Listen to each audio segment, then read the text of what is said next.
Thanks. Welcome, everybody. I'm John Hampton, the Executive Director and CEO here at the Mackenzie Art Gallery. We're gathered here on Treaty 4 territory, so the home of the Nehiyawak, the Saulteaux, Nakota, Lakota, Dakota, and the homeland of the Métis Nation. So it's these land acknowledgements and thinking through the conversation here and the exhibition and context, and I think these are all related. You know, we're all related in this territory, and it's been a really difficult week in thinking about the legacies of colonization and the that's genocide of cultures and of people and that lasting impact. So that's sitting in my heart and my mind right now, and how we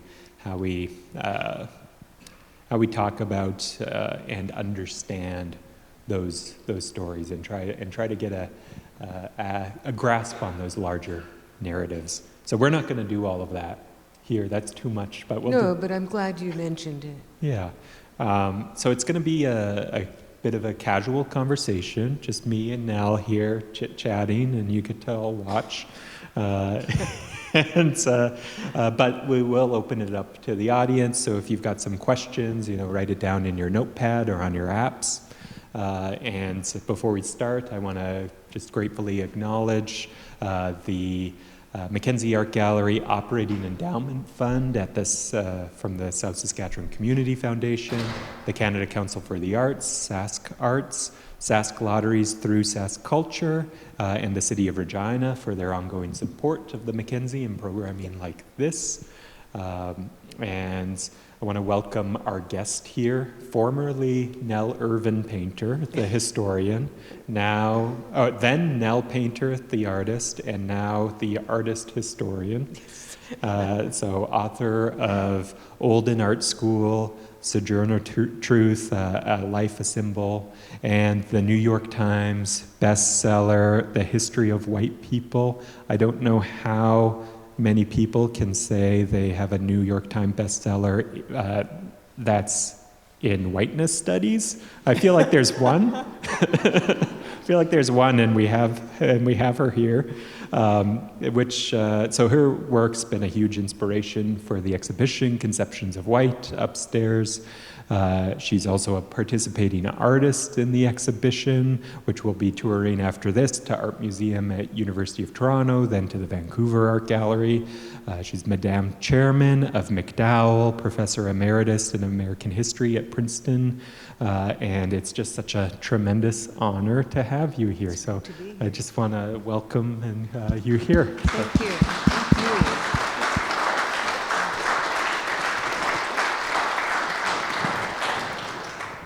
So I thought we could kick it off just with the easy question. What is whiteness? Just a little something. I know, I've talked to some of you, so I know you're a very sophisticated group here. And you know already that race is a construction. I say it's an ideology. It's race and racism are different things. So race is an ideology, but racism has real, normally I would say material consequences, but in light of the tragic incidences here, the deaths of people, it also has bodily consequences. So there are two things going on. I think you ask about whiteness as a race. So that changes over time. There's not one thing you can point to and say, oh, that's it. It depends on when you're asking the question and to whom you're speaking, why, when, where. So you can't put your fingers on it. I think it's easier for people to understand all of what I just said when it applies to blackness, because we're more used to talking about blackness. But talking about whiteness, I mean, you all are Canadians, so you're much more sophisticated than US Americans. Aren't you? Well, it's we're different. Yeah. I wouldn't say that there's well, there is a narrative that Canadians like about at least we're not Americans Yeah. when it comes to race relations, but then it's Yeah. like we though have articulate those racial differences in a different way. Exactly. Like it's a similar maybe relationship to a New Yorker say, talking about how it's not racist in the North like the South, when Yeah. there's just Yeah. like a different proximity Yeah. and articulation and subtleness. Yeah, not very subtle. Not very subtle. Yeah. So here I think the salient issues are more about First Nations, whereas in the United States the salients are black-white. But even that depends on where you are, because in the 19th century, in Ralph Waldo Emerson's Concord, Massachusetts, it would have been Irish and what he would say, which was Saxon. Ralph Waldo Emerson thought of himself and people like himself as Saxons, not Celts, which is Irish people and Scottish people. Yeah, and it's there's this trap while doing the research for this exhibition and looking at artists and people who are writing about race and of how, you know, because whiteness is most commonly described through in the negative, defined That's in the right. negative. It's not native, or it's not black, or Yeah. it's not Asian. And so trying to pin down and look at whiteness itself, then a lot of what the writing and work that's been done is, you know, it then just starts talking about, you know, non-white people and how, and so that's something, and so which your work really, or the history of white people really drilled into white people, which is a little rare. Two things I want to say. Let me see if I can remember them both. One is in 2020, I published a couple of pieces, one in the Washington Post and one in NBC's online magazine, saying capitalize white. And the Washington Post does now. Yeah, we reference that in our, we've got it on hold, our communications department, when people ask, why are you capitalizing white? Yeah, That article. Yes. Capitalize white. So the history of white people came out in 2010. This is the second thing I wanted to say, which was during Obama time. But what I'm going to say, I think, doesn't relate to Obama time. The thing that relates to Obama time is that everybody wanted to talk about Obama and why he had said he was black when, well, you know, he's only half black, and that half is foreign. But so they wanted to talk about Obama, and they wanted to talk about the census, because there were all these white people in the audience, and they'd say, well, you know, this is a census year, and, you know, now in the US Census, you describe yourself. And you have lots of choices, but they know they should mark white. It's like, ugh. What can we do? And I'd say, well, mark black. We need more black people. I don't know if that helped. But, you know, the census is about politics and it's about allocating money. But lots and lots of Americans think it's a kind of scientific thing. And whatever you mark on your census, that is you. Mm-hmm. But it's not like that at all. The categories change every 10 years. Yeah. Yeah, I guess through that's self-identity, when you've got to write a bio, and that one is coming in next to your name, and especially within Indigenous communities, that's something about how you talk about being mixed race in communities, and that being a very political gesture. Sure. And I think that there's multiple things that factor there. That's partially what drove me to this research, was looking at how I can understand my own relationship to whiteness. Mm-hmm. I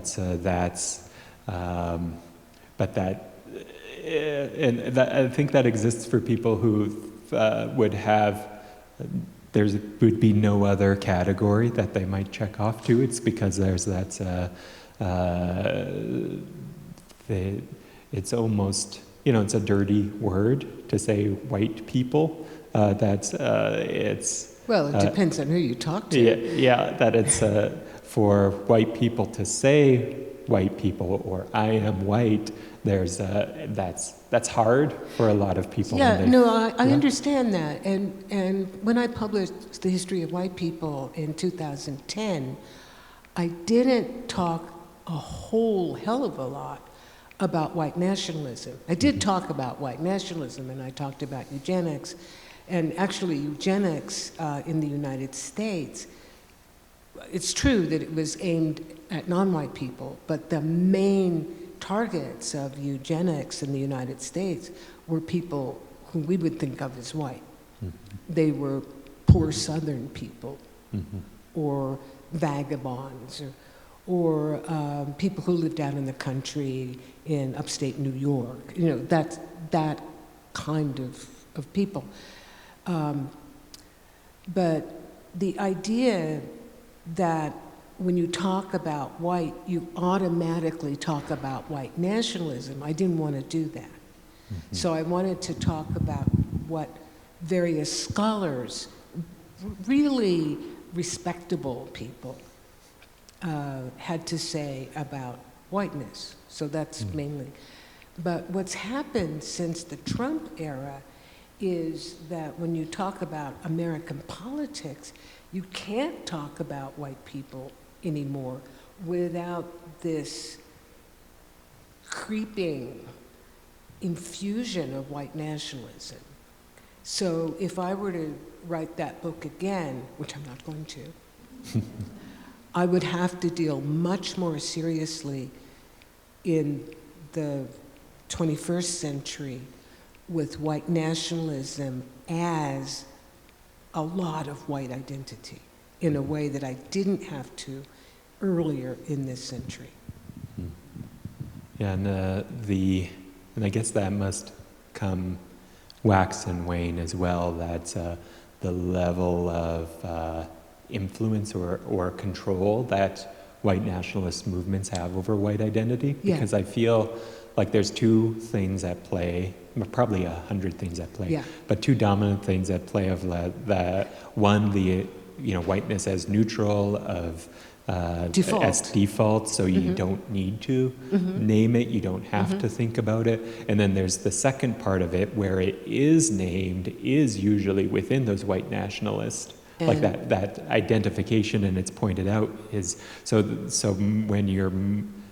then by saying or identifying as white, then people think, oh, I'm moving out of this default space and then being associated or entering into that nationalist space is maybe part of the... Well, it's not quite as hard as you're saying, because there's certain historical moments, like the one we're in now, or in the early 20th century, the backlash against Reconstruction, in which there were people like the President of the United States, Woodrow Wilson.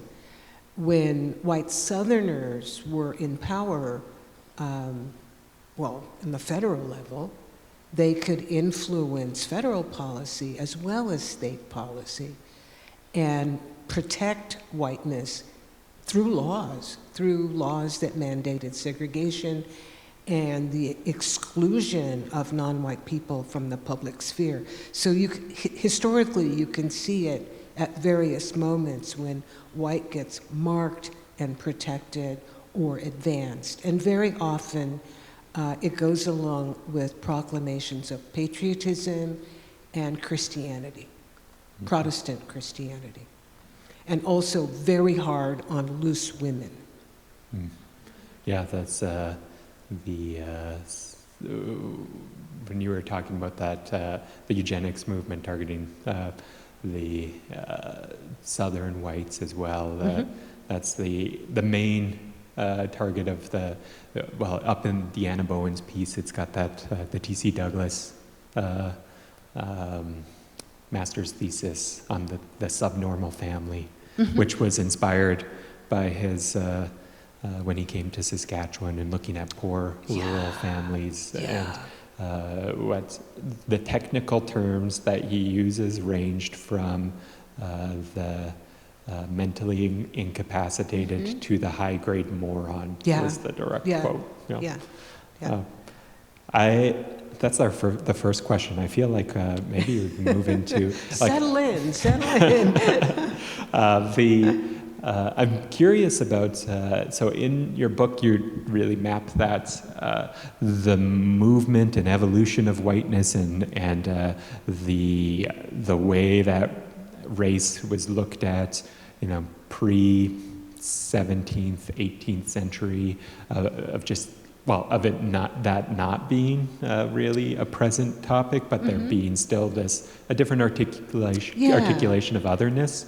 And that's, you do do illustrations for your books, but I'm curious about how you then, the difference in investigating this topic as an artist versus as a historian, where you're, providing as well-researched, cited, helping people uncover some form of truth, versus when you go into, and I'll bring up maybe your piece as well, Ancient Hair, right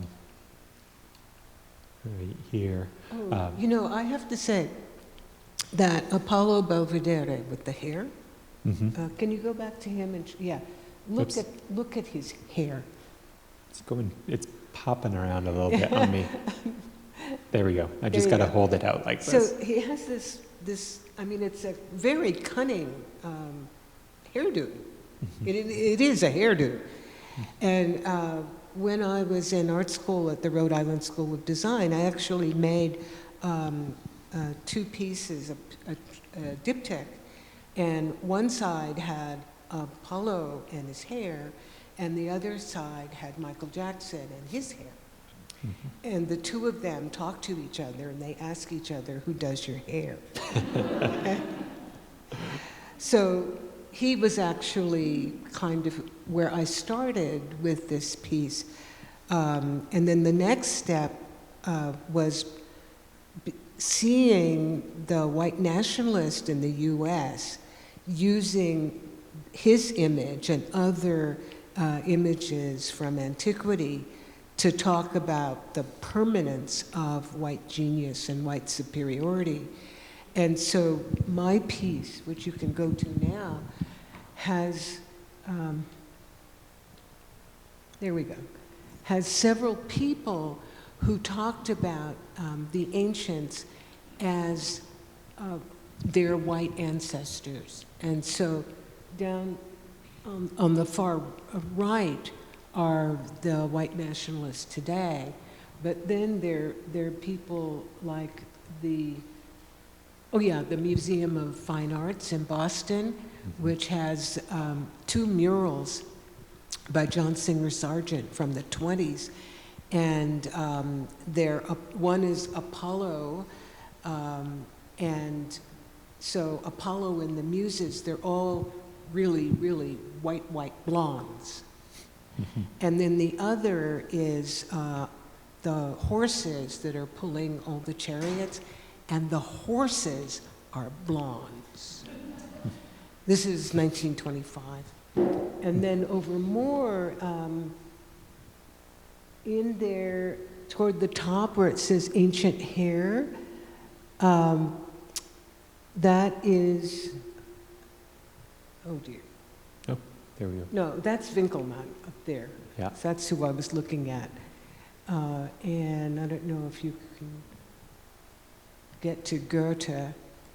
Oh, But I don't have enough photos You don't in have this enough of slideshow. those. That's okay. Go back here. But Goethe was one of the leading intellectual lights in Germany in the early 19th century.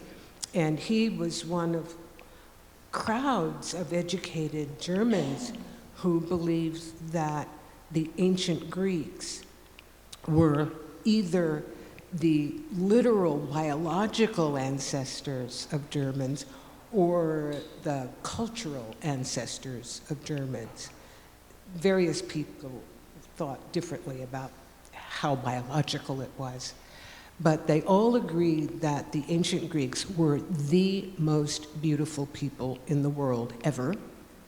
That was one thing they agreed on. And the other thing was that ancient Greeks were wonderful blondes, but present-day Greeks, that is to say 19th century Greeks, were not, because they were nothing better than Turks.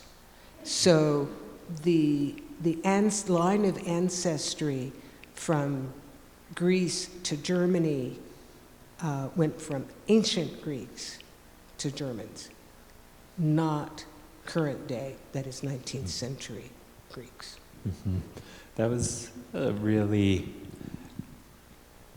changes my understanding a little bit here of the Hiram powers of the Greek slave. Oh, yes. Yes, because as it's described today is the first piece of international American art when American art became known on the international scene, and then it's a neoclassical sculpture in that Greco-Roman tradition, and of course it's of a naked white woman. A naked white woman, of a Greek woman, of a... Well, she has to be an ancient Greek woman. Greek. And then and it being actually a portrait of the Greek War of Independence. Yes. And that's war. My understanding at that time, because of course that's after Goethe, right? Is this? I need my the Greek timeline. War of Independence is 1830, okay. And this is 1853, I think. The but latest the one, resonance is still there. Yeah. Yeah. And because that I was understanding of American identity coming into, built on that same mythology that the white nationalists you were thinking of there, of like the influence of an American democracy. No, it was harder because the Americans tended to go over toward the Romans. Yeah. But this piece, when it appeared, this is part of the high time of American abolitionism. Mm-hmm. So people in the United States who were attuned to abolitionism said, well, that's a white slave, meaning that could be an American with one drop of African blood who looks like a naked white woman. But the response was mostly, this is ancient, this is Greek, has nothing to do with slavery in the United States. Totally divorced. Mm-hmm. Yeah, and in that war, of course, being between the Ottoman Empire and so my understanding and was Byron. And what? And Byron. Oh yeah. And so thinking about that, so I thought about that as a struggle for the identity of Greece, for the white identity of Greece, and this image of a woman, a white Greek woman being taken as a Turkish slave, and then connecting to that long history of these fictional... It's Orientalism. Yes. Yeah. In my book, I talk about J.J. Jerome, who was the great French painter of odalisque and harem scenes. And the harem, the women in the harems are always like white French women. There may be a black figure sort of in the background there, but basically the harem is a white space, a naked female white space. And, the funny thing, if you're an artist, you can get away with just doing all sorts of things with naked bodies that you and I couldn't. I mean, no, we could. This is the 21st century. We can do whatever we want. But certainly at the time of this, you and I would be out painting the Hudson River Valley, not naked white women. And it's, thinking about those, the odalisque paintings of, painters that just using a model, like not traveling to the region. That's right. And even knowing what a Circassian woman would look like and just using who's nearby is a practical thing, and it's illustrative of some larger social systemic stories, but then it's how those images then go to perpetuate this idea of white beauty of the most beautiful people in the world being white, and of how from doing, the impression I got from that line of thought, from looking at Winckelmann's description of Apollo Belvedere, of the whiter the skin, the more beautiful. Hard white beauty, very gay sensibility. Yes, and I was struck by how involved art and art history has been in the creation of white identity, of white mythology. And then I was wondering, because in the example of Apollo, it's Winckelmann doing it. So is this art history, art criticism? Is it the way art, especially posthumously, can be reframed and reconsidered, and very much was so at in that example, or in our white plaster replicas of the painted ancient Greek sculptures. The show that's at the Met in New York right now, showing the painted statues, and people are just like, these things are really ugly. But Winckelmann, you asked, should he be considered a critic or historian? J.J. Winckelmann is the father of art history. That's it. Period. Yeah.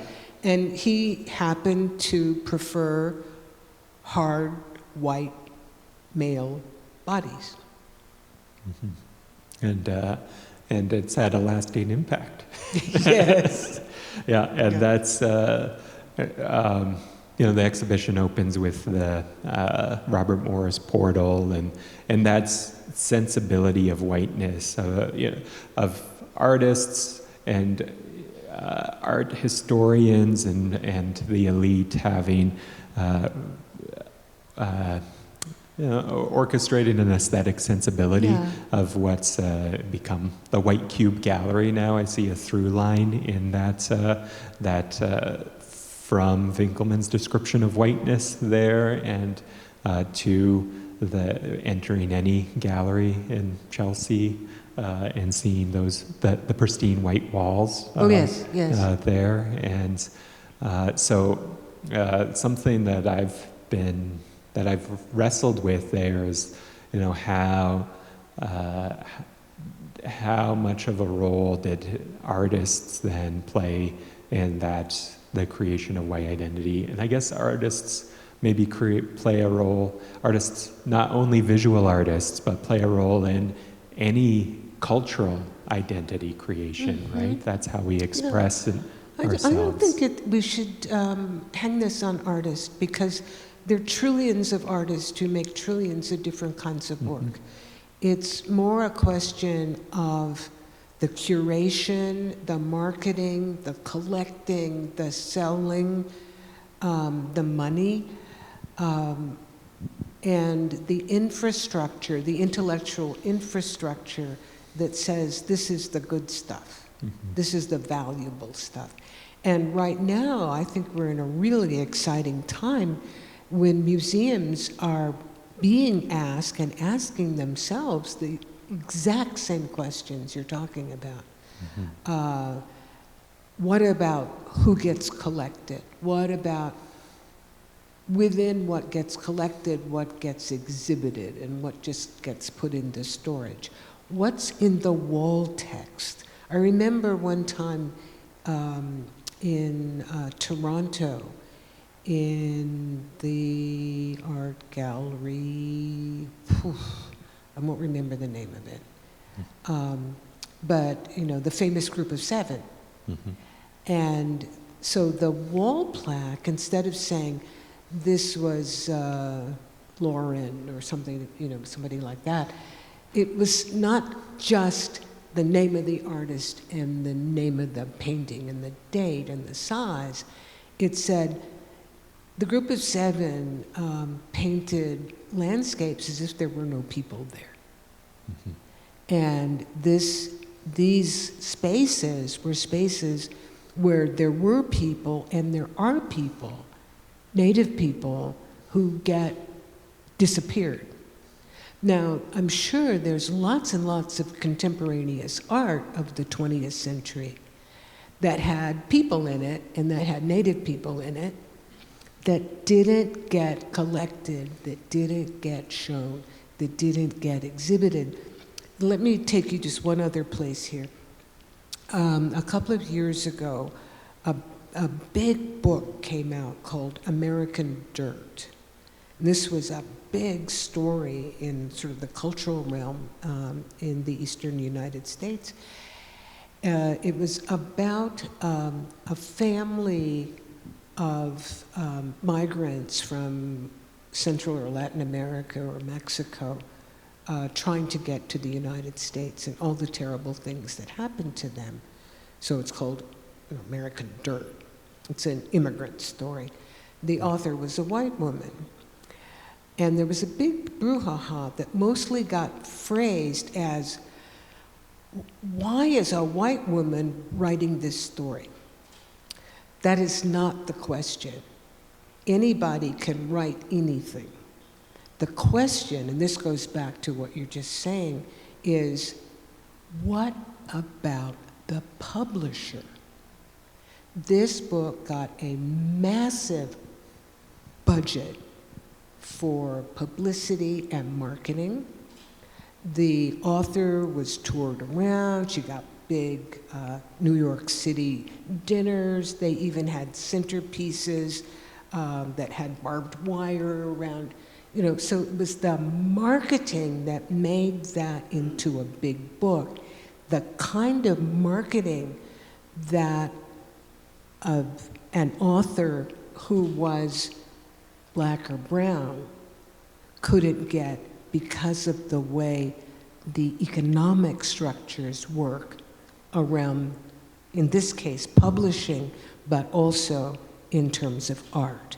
So it's not just artists are, it's which artists get shown, which artists get collected, which artists turn up in the massive books on art history that say, this is art.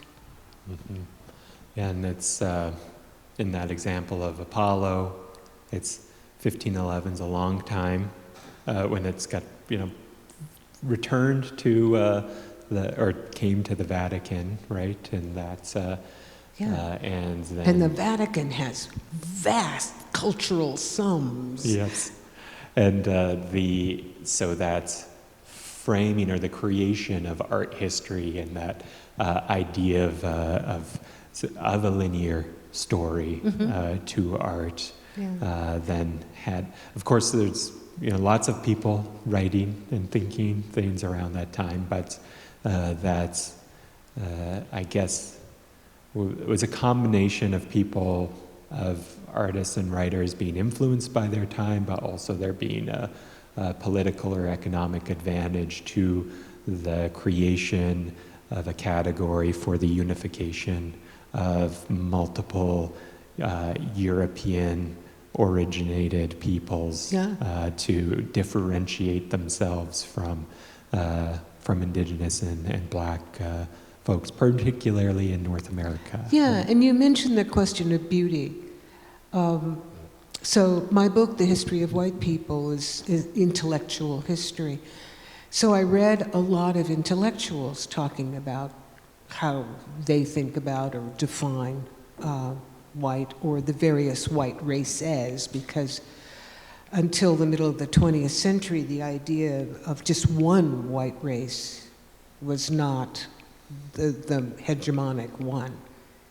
Most people thought there were many white races, and certainly science did. Mm-hmm. But the idea... It's like races of Britain type... exactly, yeah. The races of Britain, the races of Europe, and so forth. So there was the Celtic race, which was largely Irish people who were poor people, and so they had a pretty bad reputation. But in the United States, there was another wave, a big wave, of poor people immigrating to the United States, late 19th and early 20th century, from Southern and Eastern Europe.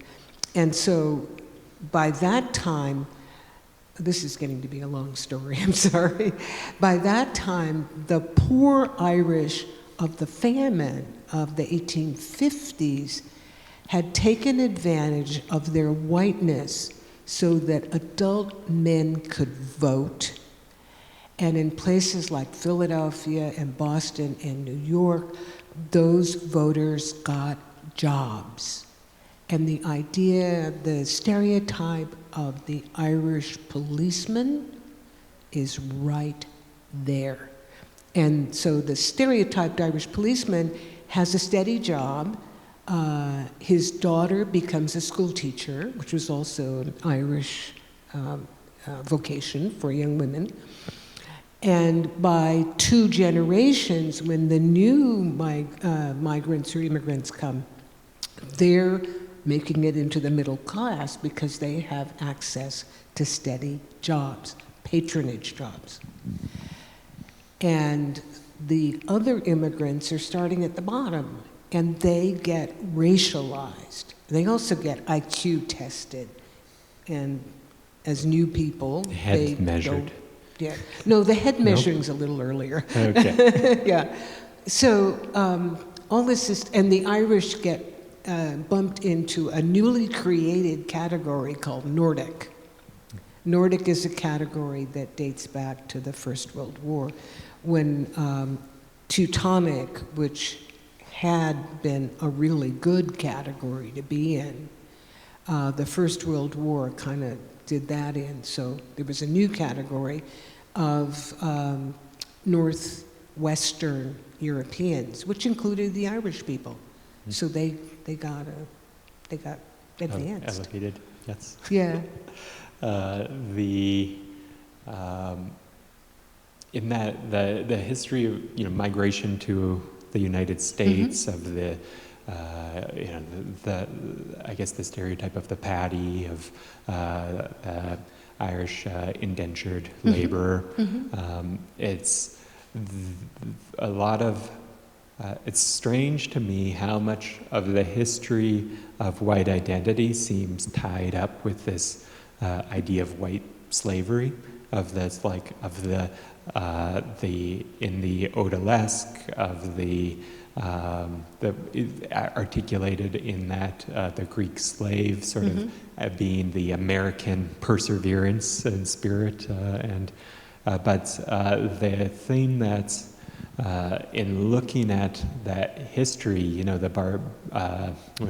Jamaica, the first laws to mention whiteness being the differentiation between a servant and a slave, that a servant would not be in perpetuity, and that would be not a permanent state, and then that the white had been used well enough to be brought into law, but that being the first piece of law.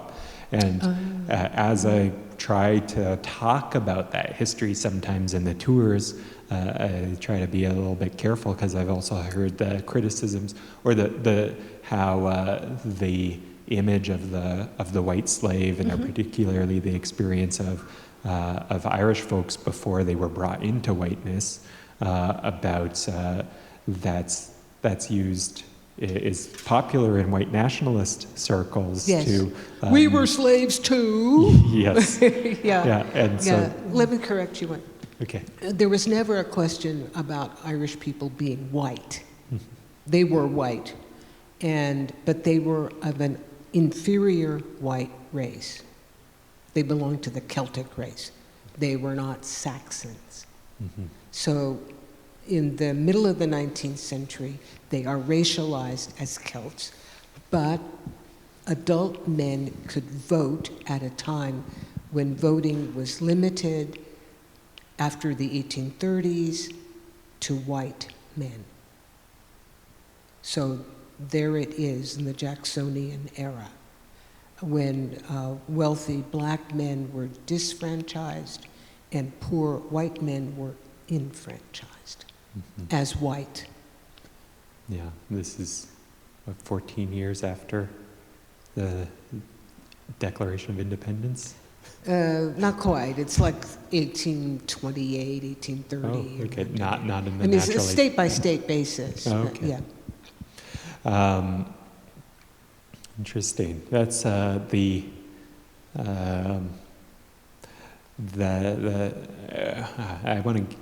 going to avoid going down a rabbit hole of different definitions of Irish folks. Because I ended up actually arm wrestling Stephen Colbert about that because he insisted that the Irish in the southern part of Ireland were a different race from the Irish in Northern Ireland. So the Catholics and the Protestants belonged to a different race. And I said, no. And he said, you want to arm wrestle over that? And we did. Who won? Nobody won. No, it was a draw. A stalemate. That's great. Yeah, as it had to be. Jeremy Bailey's piece is coming up here. These are his patent drawings. They're not in the show, but his early drawings preparing for the White Simple piece. But I'm interested in your articulation of white identity shifting, expanding, contracting, taking on different meanings based off of context, and that and I've seen the writing you've done around whiteness in the Trump era and that increase in nationalism, and then I'm curious about the shifting of whiteness happening within these circles. The Jeremy's fake company, White Simple, is marketing towards people who are trying to maybe who read White Fragility, and they're trying to address their own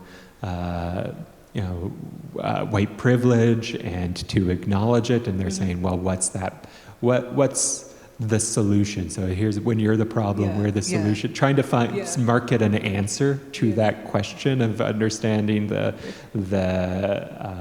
damage that's happened with certain legacies of whiteness, and so I'm interested in that shift, and if you have any insight into either where that comes from, if that's a new strain or if it's an amplification. Yeah, I think there have always been, and here I'm going to just stick to the U.S. because I don't know the Canadian history here.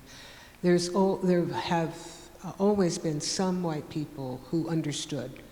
People who grew up in multiracial environments, for instance, or on the far left.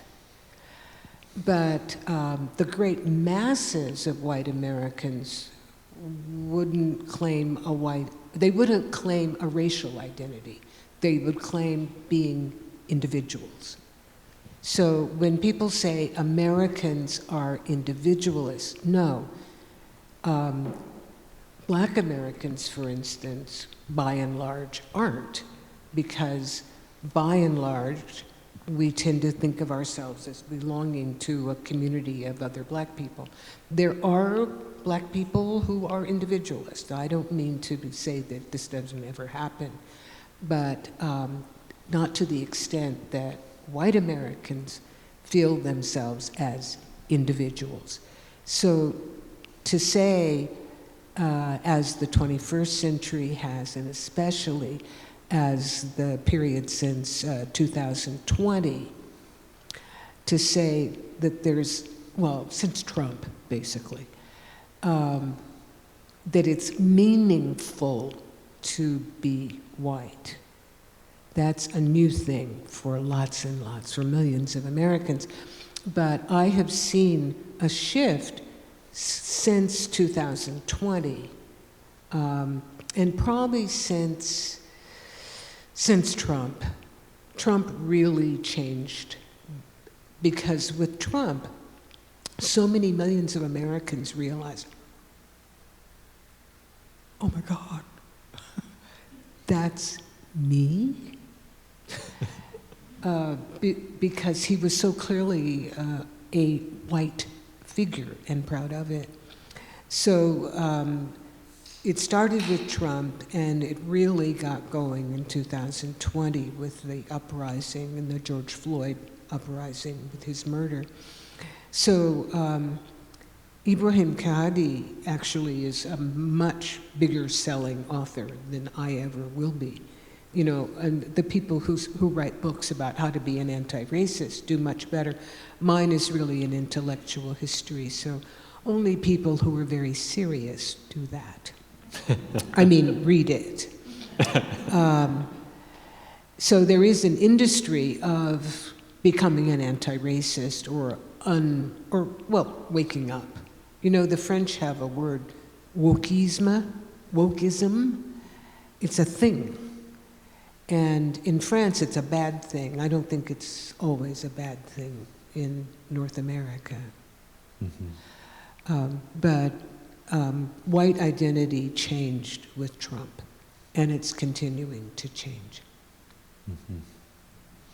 Yeah, and I should have looked up the quote so I didn't butcher it, but I'm thinking about James Baldwin's writing on about as soon as you stop identifying as Irish or as Scandinavian, mm-hmm. or with your that cultural background, then that's when you become white, mm-hmm. And that resonates within a Canadian context or within the history of the melting pot, of that idea of abandoning some other form, mm-hmm. of cultural belonging to mm-hmm. enter into mm-hmm. this new configuration.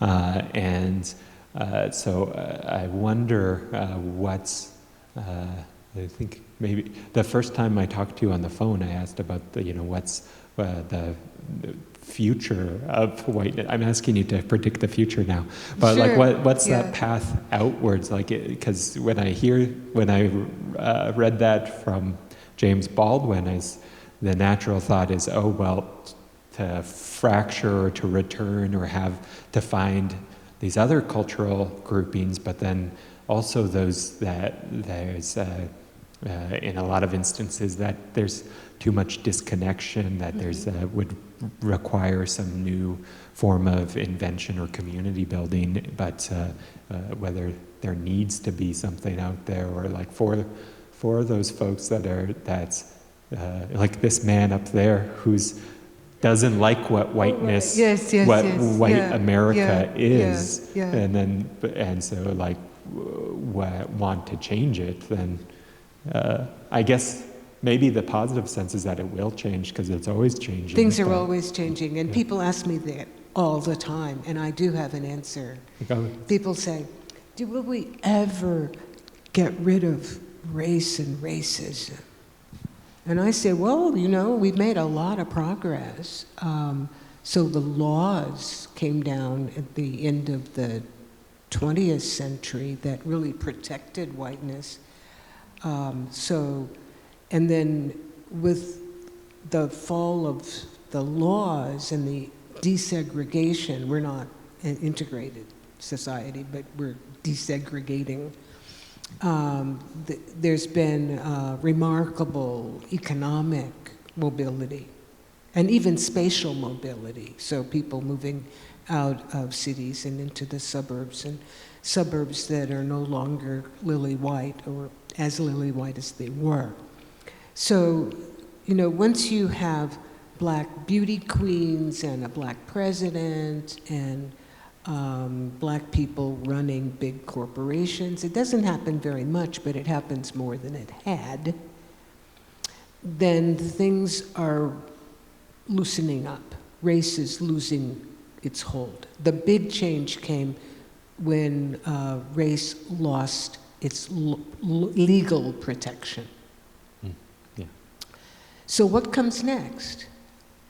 Well, we could go back to the old-time answer for the millennia, which was religion, and there's a lot of that going on. So does that make you feel any better? No. What I really think, along with religion, is colorism. So it's less your race than your skin color. So light-skinned people have light-skinned advantage that used to just be white skin advantage. So, and we just moved from the fascinating city of Newark, New Jersey, which has a lot of immigrants, and we lived in a neighborhood that had a lot of Latino and Brazilian immigrants. And the colorism, whoa. And then you talk to people from the Indian subcontinent, the colorism, whoa. Mm-hmm. So the next two things you get are religion and colorism. Great. Optimistic outlook. But yeah, I think that those are definitely emerging more and more. Yeah. And then the colorism I would be hoping is I've had putting a lot of hope and faith in that also diminishing, but No. you could, and it's something particularly within indigenous communities. There's a lot of that's starting to be addressed more and more. Like you go into a room of accomplished or people that have gotten elevated in institutions, a room of natives that have reached a higher status in an institution, and then my skin's almost dark in that group, but then you look amongst indigenous communities more broadly, and then I could easily pass as white, as non-indigenous, and of course within indigenous communities it's different because it's a mixture of nation, it's nation and race, it's sort of being conflated, and so so I have seen some momentum against colorism, at least within, and I guess within indigenous communities. I don't know, though. I would hope. So We'll have to ask the women. Yeah.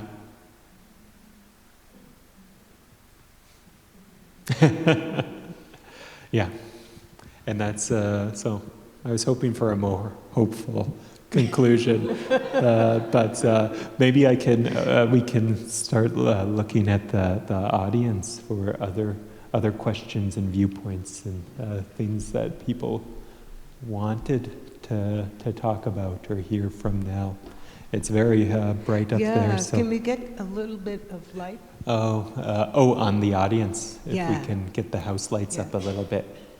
I'll repeat your question too. I try to project. I haven't really spoken to the audience for a few years now.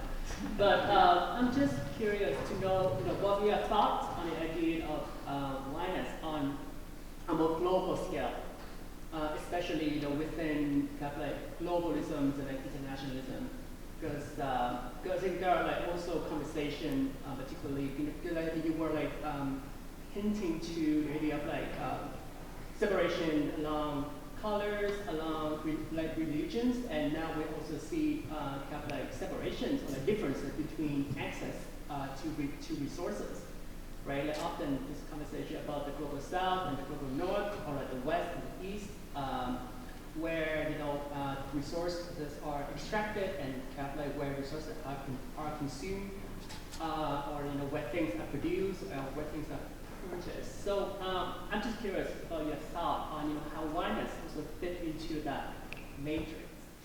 So for the video, the questions about how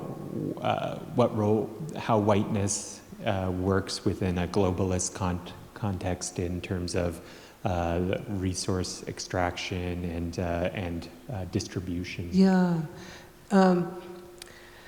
I can only give you sort of anecdotal what I see from like reading the newspaper.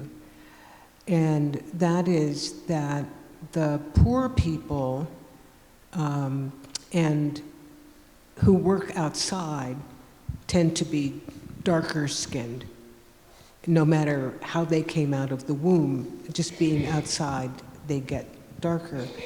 And the global south is in the tropics. And so that also gives us darker people. So the relationship between geography, skin color, and economic power kind of all goes together to the disadvantage of the global south. Now, still speaking anecdotally, from what I can see in New Jersey, where we have a very large South Asian population, colorism is alive and well. And from what I read of reviews of movies set in East Asia, colorism is alive and well. And from what I know from having spent some time in Latin America, colorism is alive and well. Crystal? I don't want to stand up, but I'll try to project. I was particularly interested in your sharing of the experience at a museum in Toronto where you saw the work by Group 7, or one of the artists in here, based on your story, and the indication that that particular canon in Canada was preoccupied with perpetuating this notion of terra nullius, a landscape that's believed to be colonized, taken, extracted from, and that narrative is actually quite inseparable from this Canadian canon of modern life. Yeah. I wonder if you could talk a little bit more about the concept of theft and how it relates to whiteness. Okay, give me a second. The concept of theft as it relates to whiteness, that's really big. This may dovetail with tax question. Okay. Extraction, yeah.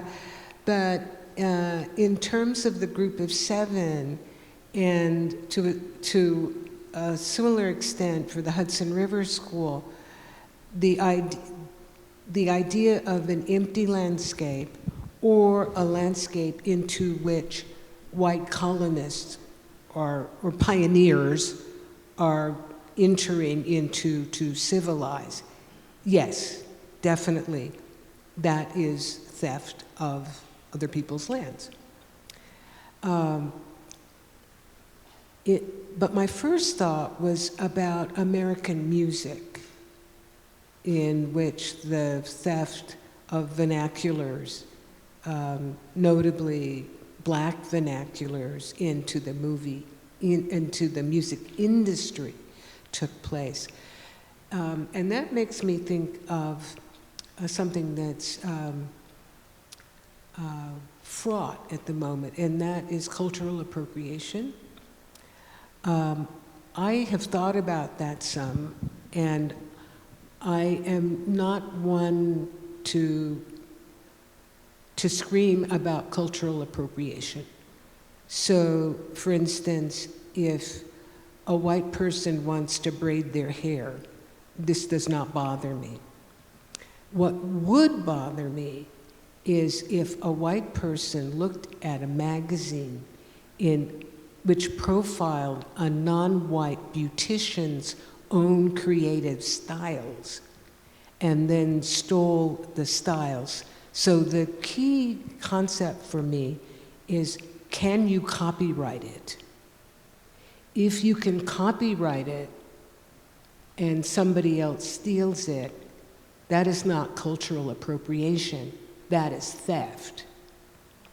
But the kinds of clothing that many people, that can't be copyrighted, for instance. So the art upstairs draws on traditional patterns that many people have. So I would not say that is cultural appropriation. But if it drew on a particular artist's creation, that is theft. Is that clear, what I'm trying to say there? Yeah. I sat for a little while on the indigenous cultural property. What was the review board? Or the indigenous intellectual copyright protocols advisory. And then a big distinction that was made there, though, was around the need for copyright within indigenous communities, within that to move from individual ownership to collective ownership. Mm-hmm. And so there's not really that capacity for a cultural group, a family, that would have a specific beaded pattern. Or so that's where that line between that theft from an individual to a larger. I should add that I would have said something that should have been copyrighted. Mm-hmm. So, for instance, for many of those black musicians, their records should have been protected, but they were not. So that would still fall under my rubric of theft. Mm-hmm. What got me thinking about this was a painting of Emmett Till in his casket in the Whitney Biennial, I think in 2017. I happen to like the work of the artist, Dana Schutz. Many people don't. But there was a great brouhaha about her painting Emmett Till in his casket. And a young Afro-British artist actually stood in front of the painting and blocked other people from seeing it in the name of black people, which really pissed me off, because who was she to speak in my name? That was one thing. But the other thing was that Emmett Till's mother had showed him in his casket. Emmett Till's mother wanted people to see. That made a tremendous difference for me in the way that we should see this work of art. What I did fault was the preparation in the wall statements and talking about it in the material that circulated, because it was a difficult image, and it was a difficult murder, torture and murder. It wasn't just a portrait of you or me. So the responsibility of the curators, I think, was to face up to the difficulty of this kind of art. But I do feel that Dana Schutz had every right in the world to paint that image. Yeah, and then it's selection within the Whitney Biennial and her being the artist chosen to make that representation, I think, is part of No, that. So. nobody tells an artist what to do. Mm-hmm. Artists paint what they want to. And then the infrastructure, the machine, decides we want to show this. Mm-hmm. So it became emblematic of the Whitney because of the brouhaha. Mm-hmm. And you could say, well, the curators shouldn't have chosen it. This is possible. But the curators did choose it, and I say their responsibility is to understand the history around representation and around the question of who can paint what, and the actions of Emmett Till's mother. So there was a lot of what I call infrastructure work that didn't get done there that would have made, I think, maybe not a vastly different story, because there are people who believe that white people cannot do certain things in art. I sort of do. Hmm? Which I sort of do. But we won't maybe get down that rabbit hole too much. But it's making me think, I've got 100 different questions, but there's also the audience Yeah, but let me questions. just say something about white people not, there is no law that makes it clear. Yeah. So the context counts. So what a white artist might do with indigenous motifs in Saskatchewan is not the same as what a white artist might do with indigenous motifs in New Jersey. It really would make a difference at the place, who the artist was, what the history. So if it was some little jerk artist who just popped up and just got out of art school and wanted to make a splash, making the same work of art, I think would have a different reception. Mm-hmm.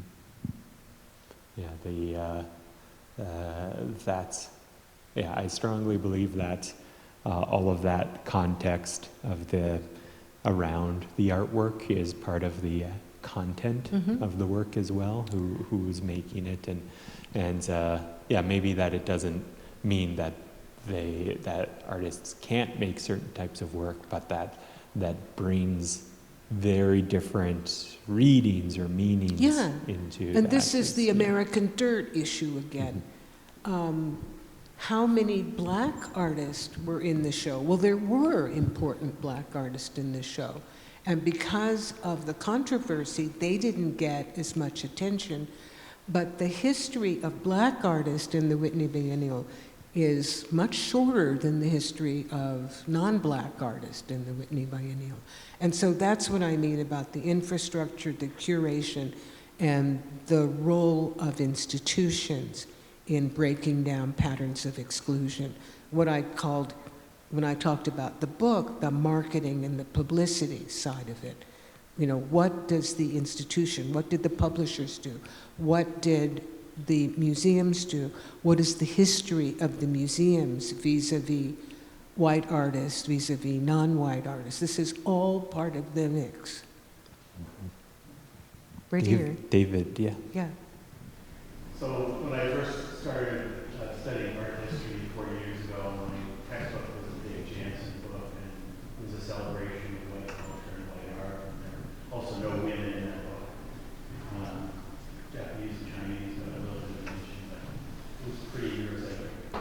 do you see not only a cultural shift, but also an aesthetic shift away from white art, not just white art history, and towards something more politicized? So since those early textbooks, not even that early, recent textbooks. No, I was an undergraduate at Mason Gross School of the Arts in 2006 to 2009, and yeah, the Jansen, I think, only had one black woman.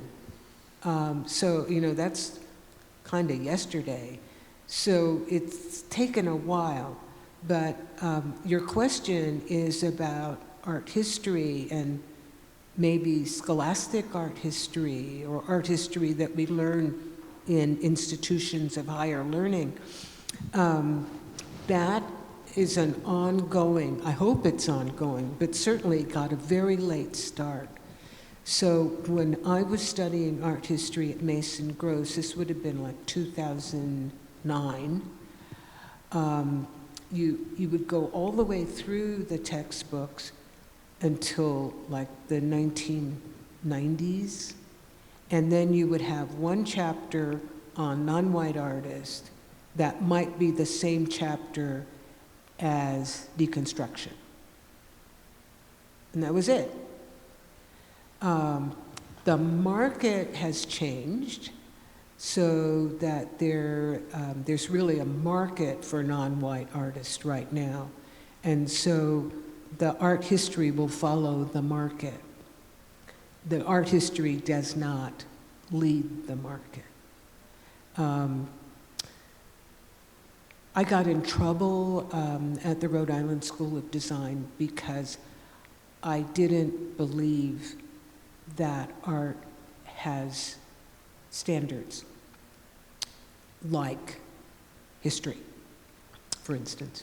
I would say, history, we have peer reviews, we have lots and lots of ways of deciding which archival source to put your faith in and which to doubt. Is it closer to the event? Is it farther? All those questions that you weigh.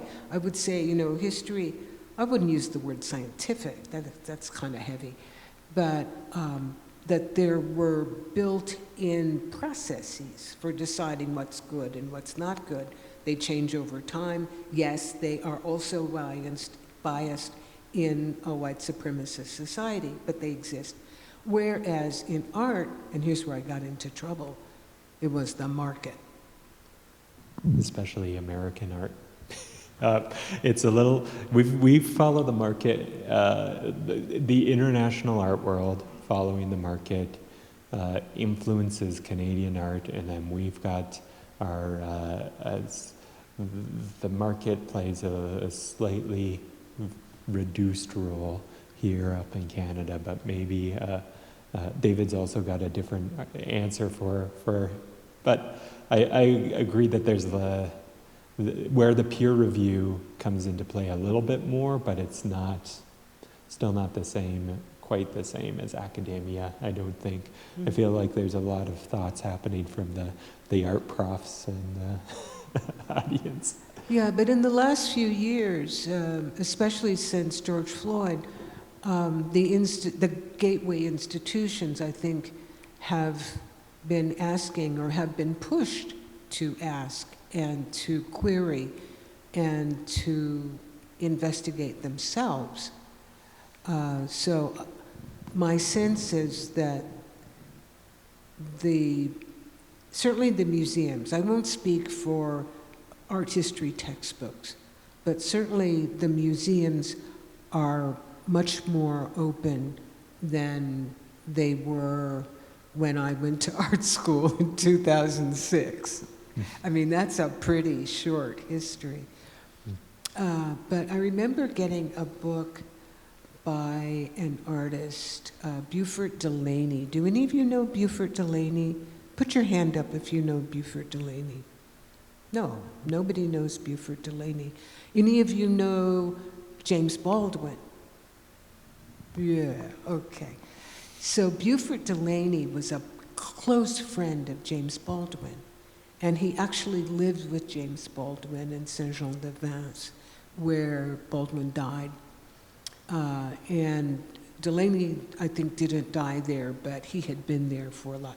So if you are a fan of James Baldwin, look up Buford Delaney's portraits of James Baldwin. So right now at MacDowell, formerly MacDowell Colony, now MacDowell, the artist residence, the library is now the Baldwin Library. And when you walk in, there's a Buford Delaney portrait of Baldwin. So, you know, go to Peterborough and see that. Anyway, so Buford Delaney is far and away the most famous artist, visual artist, to come out of, now what's his hometown? What is his hometown? Something like Fort Smith, Arkansas, or something. But they have a museum. Maybe it's Kansas City. Let's just say Kansas City, okay? Somebody whip out your phone and check it out. So anyway, they did a Buford Delaney show a couple of years ago, and they made a really nice catalog, and somebody gave me this catalog. And they said that they had never had a Buford Delaney show until, what, 2018, something like that. That's the background that sets up situations like the Whitney. That kind of discrimination and blindness and mean-spiritedness that has been built into so many American institutions that it's very difficult for white people to talk about. But it shapes what we see going on in our day-to-day practice as curators and artists and as buyers of art and people who show art and display art and exhibit. So the history is always with us. Mm-hmm. With your hand up there? Yeah. Yes. Yes. Sorry about that. Okay, as a former historian and as present-day artist and an artist historian today, which of the two disciplines would you say? Wait a minute. Is it you or is it me? Whom you just described? Oh, sorry, I'm asking yourself. Okay, yeah. In terms of the two disciplines that you were teaching or presently teaching today, which of the disciplines would you consider as one step ahead of the other in terms of moving forward? As a historian historians as a discipline, Yeah. or art history? Who's ahead, art artists or history. historians? Yeah, yeah. So the question is, who's ahead? And so that's a really barbed question. Like, who is art historians and who is historians? And ahead of what? And where? And according to what? So it's too hard a question to answer in less than 5 chapters. But I will say that art history, I don't know, I haven't read art history systematically since I left school, which was in 2011. So I don't know really what's going on. You know, I get reports from museums and what people tell me, so I think art history is changing a lot. Certainly the institution's leadership is changing. So the head of the National Gallery right now is African American, Stephen Nelson.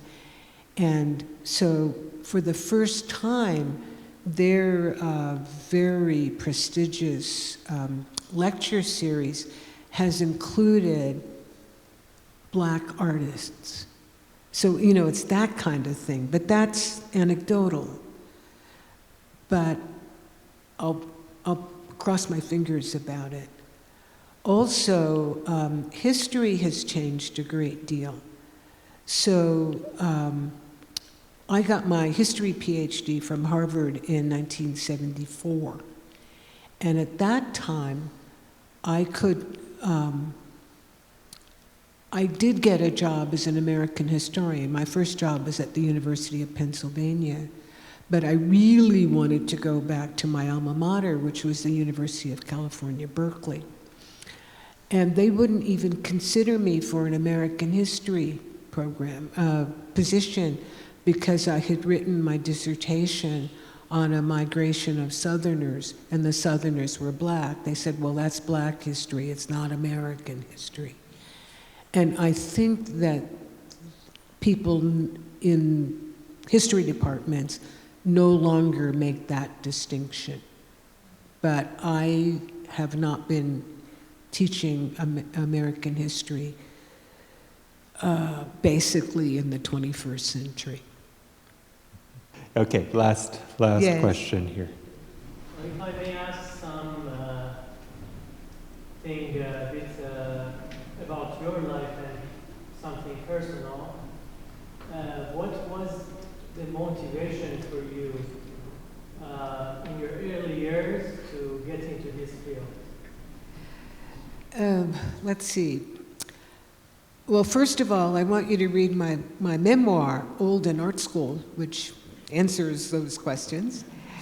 But right now, I was very fortunate. I come from an educated family that never, my parents indulged me, actually, and let me do what I wanted to do. But I come from an academic family, not an art family. So even though I drew a lot and I loved to draw as a girl, I didn't know what to do to take next steps. Whereas it was very clear to me what to do to keep on writing. I was a good writer and a good drawer. Drawing didn't go anywhere for me. Writing was very clear. I got into the rhetoric of the image as I wrote a biography of Sojourner Truth, feminist abolitionist from the Hudson Valley of New York State, who spent her first nearly 30 years enslaved. And in American history, she is now very famous for something she didn't say, but that's another question. So Sojourner Truth did not read and write, but she had her photographs taken. So I thought, if I'm going to try to talk about this woman as she saw herself, I need to be able to analyze the photographs, that is, the visuals. And I just loved it. I loved it. So I thought, well, you know, when I retire, and I retired a little early, I think I'll go to art school. And people say, well, why'd you go to art school? And the answer is, I wanted to, and I could. That's a very good reason. And that's also a good cliffhanger to get people hooked on the Sojourner Truth of that she never said, ain't I a woman? That's I think that whets people's appetite to... Well, there's an answer to that, because somebody quoted in the New Yorker in May, somebody quoted that phrase. And so I had a letter to the editor, the New Yorker, the 23rd of May, that lays it all out in about 3 paragraphs. Yeah. Right. Well, thank you so much for taking the time, for coming up to Regina for this conversation, for your work in the show, and we're going to have there's some finger foods and craft services and beverages available for people to stick around a little bit afterwards. Also, Conceptions of White is open till November 14th, and we will have facilitators available in or near the exhibition every Saturday from 12 to 3 to help facilitate some conversation of that work. But thanks so much, and thank you all for joining us.